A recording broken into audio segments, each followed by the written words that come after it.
right, aloha, sons and waters, aloha. We are going to be doing oracle readings from now up until maybe December.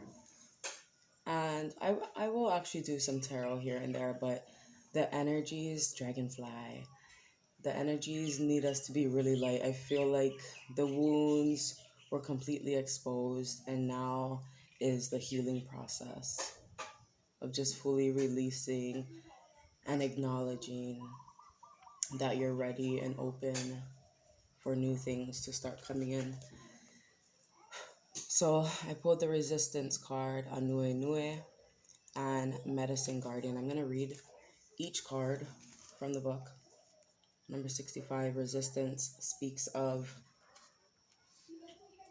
the Resistance card is an indication that the problems related to the matter in question are the result of either you or another person involved resisting doing what you know you have to do. Selecting the Resistance card is a reminder that what you resist persists until you understand why it makes you feel the way you do. It is easy to reject something, but resisting it means that it stirs us emotionally. It pushes our buttons. It gets us off on a tangent where what we are resisting becomes the focus of our thoughts more than what we're trying to create. Pulling the Resistance card often means that you need to understand and overcome your resistance to an approach, to a technique, or to producing a particular result, because your resistance is preventing other aspects of your creative process from making magic on your behalf. So that's interesting. Like, I feel that vibe with me, even like just resisting to pull the tarot cards, But I was feeling the vibes of that's why I'm doing what I do, because I'm able to articulate the message and pass it on to you, something that you may be unconscious of. And that's also what I wanted to speak of too, is understanding the underworld. And it's not that we work with darker negative entities, it's that we know how to transmute it when it comes our way. And the underworld is actually what's beneath our feet, and what's beneath our feet is Mama Earth. So even by resisting knowledge of that is like resisting Mama Earth, resisting self, because we are nature as well. So just really being in the moment of understanding. Then we have Anue Nue, which speaks of, hey my love, number 42.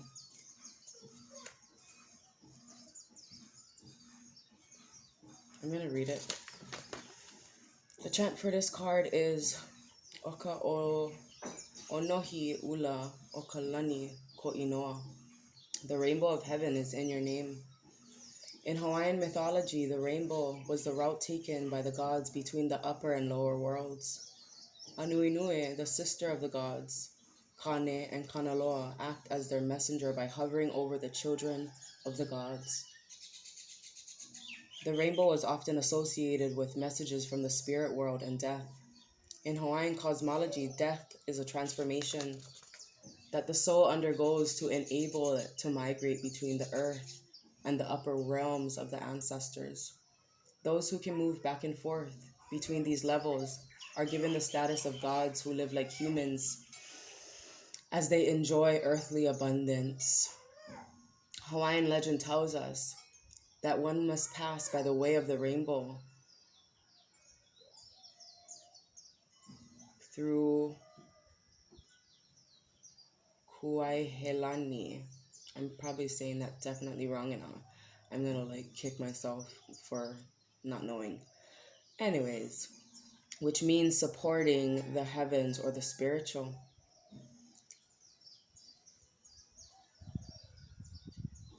Kuaihelani. I want to say that again, and releasing the confusion. Hawaiian legend tells us that one must pass by the way of the rainbow through Kuaihelani, which means supporting the heavens or the spiritual, to reach the land of Nu'umealani, the sacred raised place of the Heavenly One. A special sacredness is attributed to this land that has been described as being fragrant, elevated, and bright. The expression Oka onohi ula oka lani ko inoa has much to teach about the rainbow. Onohi can refer to a patch of fragment of a rainbow. A patch or a fragment of a rainbow. Ula refers to a blaze or a flame. Lani means heaven or that which is spiritual. Inoa means name. Therefore, Oka onohi ula oka lani ko inoa can be translated as the part of the rainbow that flames the spiritual in your name. This is the part of the rainbow that refers, that refers to those who are not by blood, but by fire in their spirits. This part of the rainbow refers to those who are related, but not by blood, but by the fire in their spirit. This fire burns for justice, equality, and love of the earth. Those who share the heat of this fire may be called rainbow warriors because they are willing to fight fear, doubt, and the desire. So he just brought me this, and the last animal it landed on was the ostrich. I don't know if that means anything for you. Maybe we'll talk about him in our next reading. I feel that vibe. If I'm not mistaken, ostriches bury their heads underground. I'll get back to you on that, but I'm feeling that vibe, okay? But, no longer hiding. Okay, where was I?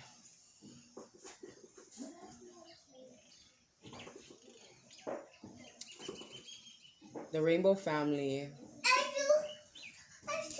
The shoe. This part of the rainbow family is comprised of people from all races and walks of life who remember ancient wisdom found in all cultures and actively uses it to perpetuate harmony and wholeness in the world around them.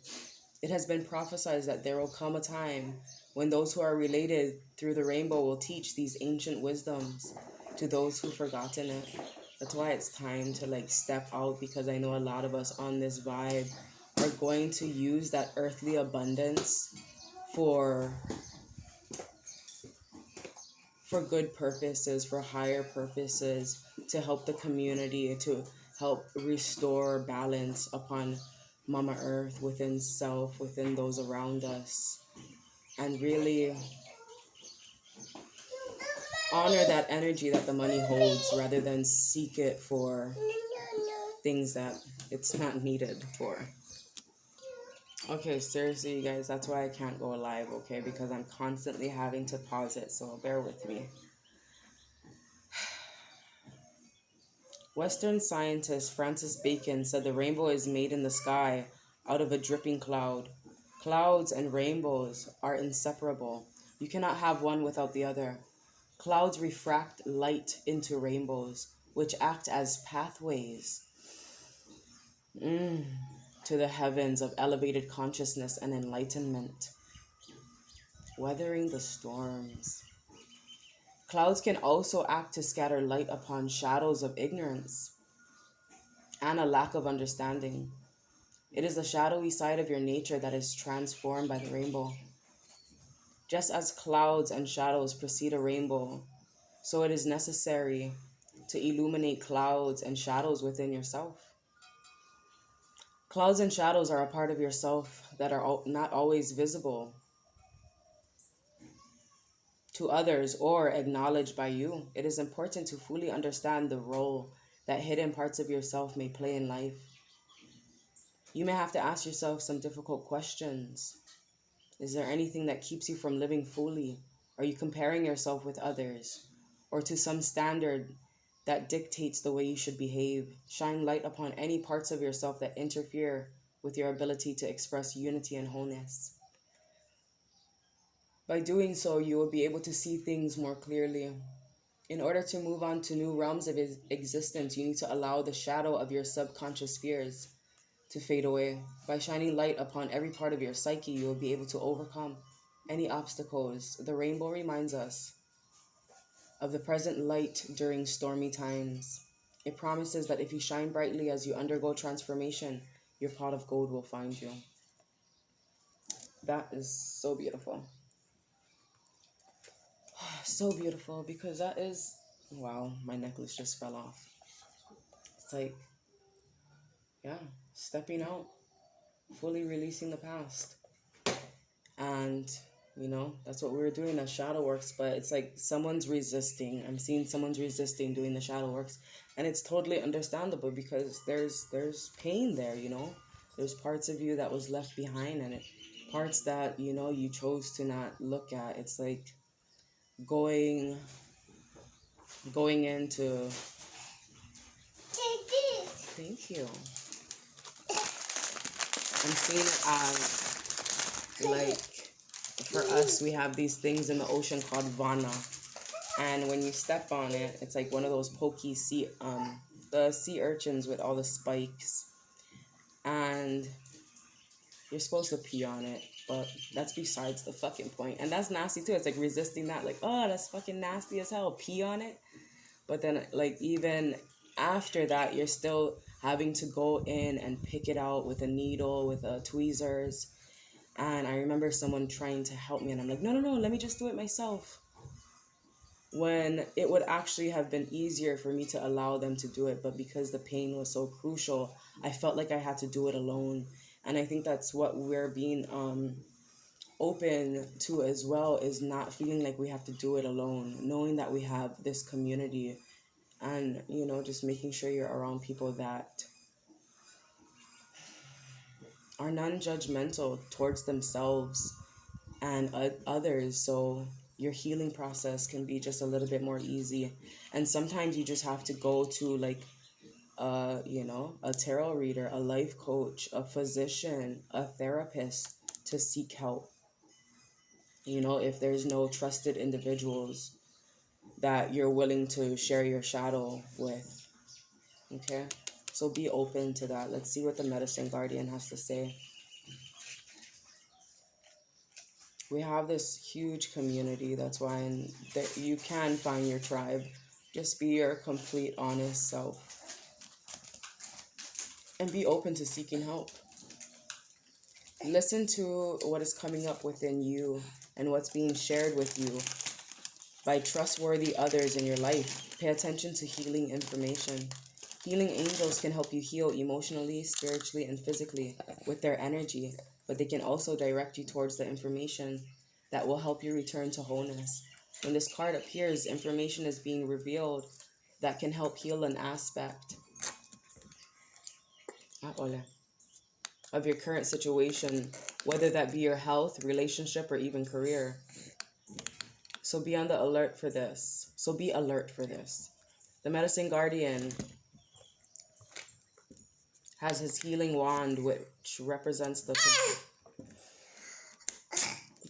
capacity to heal with the power of will and desire, and a chalice, which represents returning to a state of wholeness, a state where your cup is no longer full, but overflowing with goodness. The emerald colored of this card represents the healing rays of Archangel Raphael and his healing angels. You're being exposed to information and insights that will have a dramatic healing effect upon your life. If you're working through something mentally, emotionally, know that there are spiritual energies supporting your healing. If you're working through something that is physically challenging, pay particular attention to information that's coming to you that feels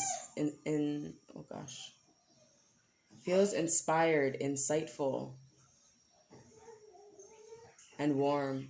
It will be supportive of your wholeness. Your angels are here to remind you that your natural state is one